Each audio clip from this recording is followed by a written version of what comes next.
प्रणाम। हम किरण शर्मा, हम मंजू शर्मा अपना यूट्यूब चैनल पर स्वागत कर छी। नमस्ते, प्रणाम सब दीदी भाई के प्रणाम, सब यूट्यूब फैमिली के प्रणाम, जते कोई गीत सुनबी सबके प्रणाम। और हम दोनों देवरानी जेठानी जा रहा छी बहुत प्यारा सा झूमर गीत गाब। अहाँ सब जरूर सुनब, कमेंट करके जरूर बताएं और अहाँ सब अपन अपन प्यार आशीर्वाद हमरा सबके खूब बरसाएब। और अहाँ सब झूमर गीत के लास्ट तक सुनब, फुल वॉच करके, तब अहाँ सब देखबे समझ में पेबे। की सब छै, बहुत नहरा प्यारा में की सा सब गीत छै, है। अहाँ सब सुनैत बहुत रहू, प्यारा सा प्यारा झूमर आशीर्वाद छै। दैत रहू। हम सब दोनों देवरानी जेठानी मिलके गाब जा रहल छी। बहुत प्यारा सा झूमर छै, सुनबी तो दिल छू जात। कहाँ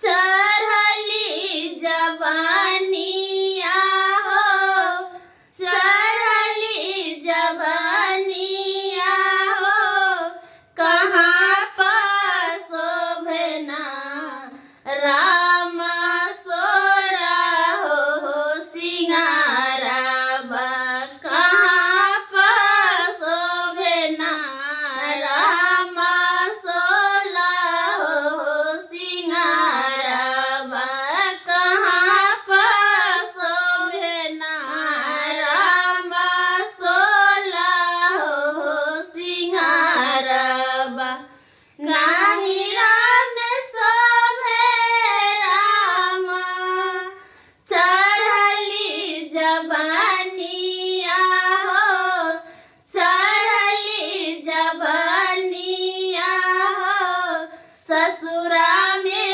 शोभना, ससुरा में शोभना राम सोला हो सिंगाराबा, ससुरा में शोभना राम सोला हो सिंगाराबा, ससुरा में शोभना कहाँ पे शोभे राम, भाई भतीजावा हो, भाई भतीजावा हो, कहाँ पर शोभना राम छोटा का हो देवाराबा, कहाँ पर शोभना राम छोटा का हो देवाराबा,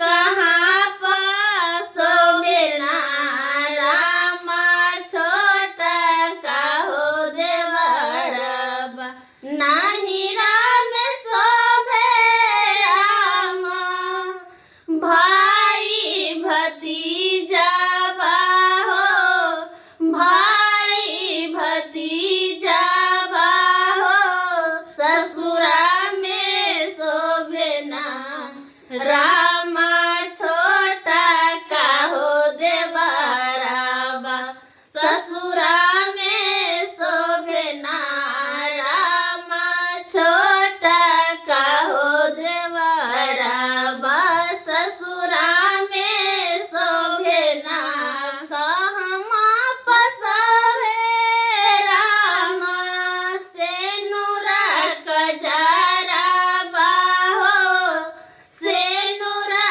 कजराबा हो, कहाँ पर शोभना राम पातरा हो बलमुआ, कहाँ पर शोभना राम पातरा हो बलमुआ, कहाँ पर शोभना राम पातरा हो बलमुआ।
नैहर में एकदम आजाद जिंदगी रहे छी ना।